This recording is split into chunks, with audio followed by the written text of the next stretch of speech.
শাপলা ছাড়া ভোটে জিততে আর কি আর কোনো মার্কা নাই? শাপলা না পেলে তারা জিতবেন না। আর কিছু উপদেষ্টা ডক্টর ইউনূস বন্ধু। তো এইভাবে আসলে এই পুরো উপদেষ্টা পরিষদটা তৈরি হয়েছিল। যেমন ধানের শীষ একটা সিম্বল। এখন যে ধানের শীষ নির্বাচন কমিশনের প্রতীক, সেই ধানের শীষ কিন্তু আমাদের কোন জাতীয় প্রতীকের মধ্যে নাই। এইভাবে এক ছড়া ধানের শীষ। উপদেষ্টারা এবং ছাত্র নেতারা কিভাবে উই আর দে বা পরস্পর মুখোমুখি হলো, বা মানে তাদের মধ্যেকার হিসাব নিকাশটা কি? পরস্পর মুখোমুখি হওয়ার আগে এই কথাটা বিবেচনা করতে হবে যে কিছু উপদেষ্টা তো অ্যাক্টিভিস্ট ছিলেন। যেমন রিজওয়ান হাসান পরিবেশ নিয়ে আন্দোলন করতেন, আসিফ নজরুল প্রচুর টকশোতে যেতেন এবং নানান ধরনের কথাবার্তা বলতেন, কখনো ডানে, কখনো বামে, কখনো মাঝখানে। আদিলুর রহমান খান মানবাধিকার নিয়ে কাজ করতেন। এরকম যারা অ্যাক্টিভিস্ট, তাদের সঙ্গে বিভিন্ন শ্রেণী পেশা এবং বয়সের লোকের যুক্ততা থাকে। আসিফ নজরুল একই সঙ্গে শিক্ষক ছিলেন, ফলে তার ছাত্রছাত্রীরা আছেন, ফলে তাদের যে কানেকশন হবে তরুণদের সাথে, সে একই কানেকশন সালেউদ্দিন আহমেদ অথবা ওয়াহিদুদ্দিন মাহমুদ অথবা ধর্ম উপদেষ্টা অথবা যিনি আছেন আরেকজন জ্বালানি উপদেষ্টা ফাজল করিম খান, জি হ্যাঁ, বা ফাজুল কবির, তাদের হবে না। কারণ তারা এমন এমন পদে ছিলেন যেসব পদে বা যেসব অফিসে ঢুকতে গেলে প্রচুর নিরাপত্তা এবং অনেক কিছু কাঠখড় পেরিয়ে বা পুড়িয়ে তাদের সঙ্গে দেখা করতে হয়। তো এই কারণে আমি মনে করি যে কিছু উপদেষ্টা ছাত্র বন্ধু, আর কিছু উপদেষ্টা আমলা বন্ধু, কিছু উপদেষ্টা প্রশাসন বন্ধু, আর কিছু উপদেষ্টা ডক্টর ইউনূস বন্ধু। এইভাবে আসলে এই পুরো উপদেষ্টা পরিষদটা তৈরি হয়েছিল। এবং যে কথা ডক্টর ইউনূসও বলেছেন যে তিনি হাতের কাছে যাদেরকে পেয়েছেন তাদেরকে নিয়েছেন, এই কথা কিন্তু তিনি বলেছিলেন আমার যতদূর মনে পড়ে। ফলে উপদেষ্টা পরিষদ তৈরি করার সময় এটার মধ্যে এক ধরনের দুর্বলতা ছিল। আপনি হাতের কাছে যাকে পাবেন তাকে নেবেন, নাকি যে সবচেয়ে উপযুক্ত তাকে নেবেন? এই জায়গাটা আসলে প্রথম প্রশ্ন। দ্বিতীয় প্রশ্ন হচ্ছে এই মুখোমুখি দাঁড়ানোর জায়গাটা তৈরি হয়েছে কোথায়? ছাত্ররাকে বা না, ছাত্রদেরকে যখন বলা হয়েছে তারা নিয়োগকর্তা, তখন তাদের মধ্যে এক ধরনের নিয়োগকর্তার যে অ্যাটিটিউড বা অভিব্যক্তি, সেটা তৈরি হয়েছে। ছাত্ররা ভাবতে শুরু করেছে যে এদেরকে আমরা বসিয়েছি, এদেরকে আমরা চাকরি দিয়েছি। কিন্তু এদেরকে আসলে ছাত্ররা বসান নাই। আন্দোলনের মাধ্যমে ছাত্র জনতা, কৃষক, শ্রমিক যারাই আছেন সকলে মিলে তাদেরকে ওই জায়গাতে বসানোর যে ব্যবস্থা সেটা করেছেন।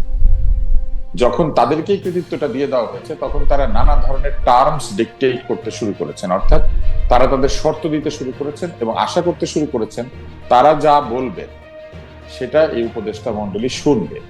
এখানে কিছু উপদেষ্টার কথা আমি বললাম যারা অ্যাক্টিভিস্ট, আর কিছু উপদেষ্টা কিন্তু আছেন যারা সরাসরি ছাত্রই। যেমন নাহিদ নিজে উপদেষ্টা ছিলেন, আসিফ আছেন, মাহফুজ আছেন। এরা কিন্তু ছাত্র বা এই কিছুদিন হলো ছাত্রত্ব শেষ করেছেন।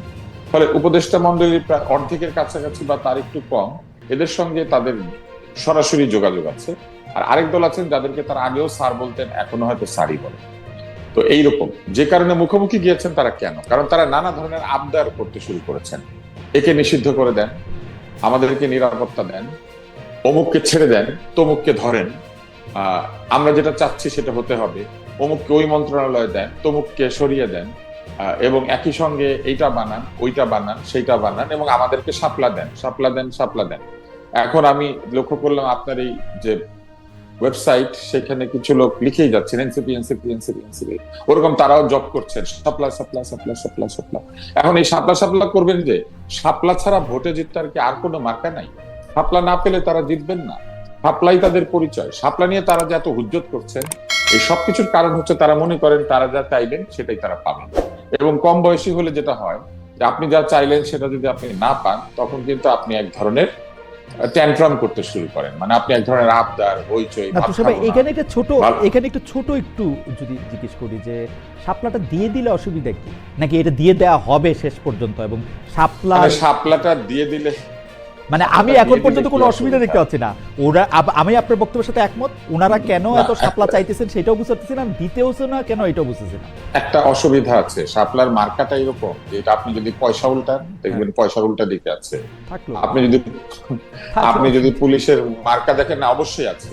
আপনি নিশ্চয়ই জানেন যে ভিজুয়াল সিম্বলিজমের গুরুত্ব কি। কিছুদিন আগে রবার্ট ল্যাংডনের একটি নতুন উপন্যাস, নায়ক আর কি, দাভিঞ্চি কোড, যেটা হ্যাঁ দাভিঞ্চি কোড যে সিকুয়েলি আর কি, সেখানে রবার্ট ল্যাংডন হচ্ছেন নায়ক। সেই নায়ক হচ্ছেন কি করেন, সিম্বলিজম বিবেচনা করেন। শাপলা একটা সিম্বল, যেমন ধানের শীষ একটা সিম্বল।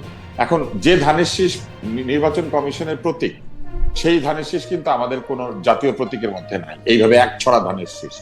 কিংবা ধরেন যে নৌকার প্রতীক, সেই নৌকা কিন্তু আমাদের কোনো জাতীয় প্রতীকের ভিতরে নাই, পয়সার মধ্যে নাই, কিন্তু শাপলা কিন্তু আমাদের ভিন্ন ভিন্ন জায়গায় আছে। অর্থাৎ আপনি একটা দলকে সিম্বলিজমের সুবিধা দিচ্ছেন, ইট ইজ এ বায়াস, এবং এই সিম্বলিক বায়াস এটা আপনি করতে পারেন না।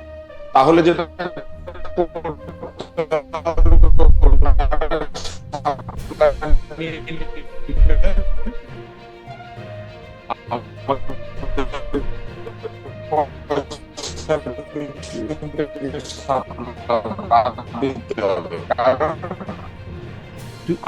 তুষার ভাই, আপনার কথা একটু 24 ঘন্টা চোখের সামনে দেখতে, আপনার সামনে টুথপেস্ট ফর্সা হইবেন, এগুলো ধরে রাখে, পকেট থেকে বের করলে বের হয়। মানে 24 ঘন্টা যদি একটা প্রতীক আপনার সামনে,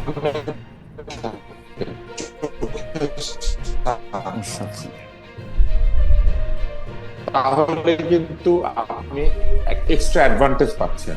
তো যে প্রতি দাঁড়িয়ে আছে, যে প্রতি সারাদিন শাপলা শাপলা বলা যাচ্ছে করা, অর্থাৎ আমি কিন্তু মনে করি যে তুষার ভাই, যদি সিম্বলে ওরা সুবিধা পায়, এনসিপির ওরা, তো ওটুকু সুবিধা ওনাদেরকে দিলেও দেয়া যেতে পারে। মানে আমি মনে করি যে ঠিক আছে, ওনারা জীবন মানে তাহলে বাকি সুবিধাগুলো দেন। মানে আমার কাছে মনে হয় যে জীবন বাজি করে ওনারা যুদ্ধ করেছেন। জাতীয় ফল কাঁঠাল, হ্যাঁ, জাতীয় ফল কাঁঠাল কেউ চাইলে নিশ্চয়ই পাইতেও পারে। আপনি যেসব না আপনি এখন কাঁঠাল কিন্তু আছে, কাঁঠাল কিন্তু আছে, হ্যাঁ আছে তো, কিন্তু সেই কাঁঠাল তো পয়সার মধ্যে নাই। সেই কাঁঠাল তো জায়গায় জায়গায় ছবি বানিয়ে আমরা রাখি নাই। বাংলাদেশে তো কোনো কাঁঠালের ভাস্কর্য নাই, কিন্তু দোয়েলের ভাস্কর্য আছে একটা ইউনিভার্সিটি মোড়ে। হ্যাঁ, তো এবং দোয়েল 2 টাকার নোটের মধ্যে ছিল। তো এরকম প্রতীক যেটা চোখের সামনে থাকে, যেই প্রতীকের সুবিধা কেউ পেতে পারে, তাকে আলাদা করে প্রতীক চিনাতে হয় না। এরকম প্রতীক কাউকে না দেওয়াই আমার কাছে মনে হয়। ফলে নির্বাচন কমিশন কেন দিচ্ছেন না, এটা তার ব্যাপার। আর খালেদ, আপনি যেসব যুক্তি দিচ্ছেন এগুলা খুবই অদ্ভুত যুক্তি আছে আর কি। যদি তারা যুদ্ধ করেছেন বলে প্রতীক পান, তাহলে মুক্তিযোদ্ধারা যুদ্ধ করেছে, কোটা পাবে না কেন? আপনার যুক্তি কিন্তু ওই দিকে যাচ্ছে। তো মানে এই যুক্তিটা সঠিক যুক্তি না। কেউ যুদ্ধ করেছে সুবিধা পাওয়ার জন্য না, কেউ যুদ্ধ করেছে জনগণের জন্য সুবিধা এনে দেওয়ার জন্য। তারা যুদ্ধ করেছেন জনগণের জন্য, সুবিধা তারা চান, এইটা তো বিবেচনা নিতে হবে। ফলে আমার কাছে মনে হয়েছে যে আজকে যে উপদেষ্টা মন্ডলীকে তারা কথা বলছেন, সেখানে আরো কিছু সমস্যা আছে। যেমন তারা বারবার উপদেষ্টা মন্ডলীকে বলছেন সেফ এক্সিট হবে, অনারেবল এক্সিট। সেফ এক্সিট মানে কি? মানে কেউ কি পদ থেকে সরে গেলে সে অনিরাপদ হয়ে যায়? পদে কি আপনার জীবনের নিরাপত্তা? আপনি পদে থাকলে নিরাপদ, আর পদ ছেড়ে দিলে আপনি অনিরাপদ হয়ে যাবেন? এটা হচ্ছে একটা প্রশ্ন। দ্বিতীয় প্রশ্ন হচ্ছে, আপনি পদ থেকে চলে গেলেন, আপনার সম্মানের সঙ্গে প্রস্থান প্রয়োজন, আপনার নিরাপত্তার সঙ্গে প্রস্থান প্রয়োজন হবে কেন? আপনি বন্দুক পিস্তল কামান পিছনে নিয়ে আপনি প্রস্থান করবেন যে আপনাকে সবাই পাহারা দিবে আর আপনি প্রস্থান করবেন? বরং প্রস্থানের সঙ্গে সঙ্গে আপনি সাধারণ মানুষ হয়ে যাবেন। এটাই হচ্ছে প্রস্থানের সৌন্দর্য, যে আপনি ক্ষমতায় যখন ছিলেন আর ক্ষমতার বাইরে আপনি আবার সাধারণ মানুষের সঙ্গে মিশে যাবেন। এইটাই তো হচ্ছে ক্ষমতার সৌন্দর্য।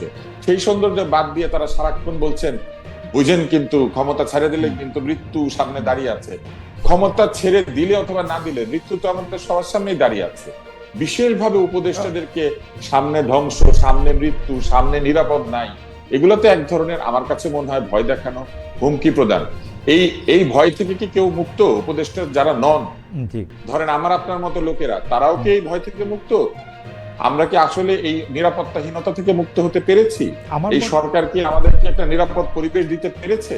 এই সরকার নিরাপদ পরিবেশ যে দিতে পারছে না, এইটা এই সরকারি বিভিন্ন জায়গাতে তারা স্বীকার করেছেন। এমনকি এই সরকারের যিনি স্বরাষ্ট্র উপদেষ্টা, তিনি পর্যন্ত বিভিন্ন জায়গাতে উষ্মা প্রকাশ করেছেন, হতাশা প্রকাশ করেছেন, রাতের 3টায় সংবাদ সম্মেলন করেছেন।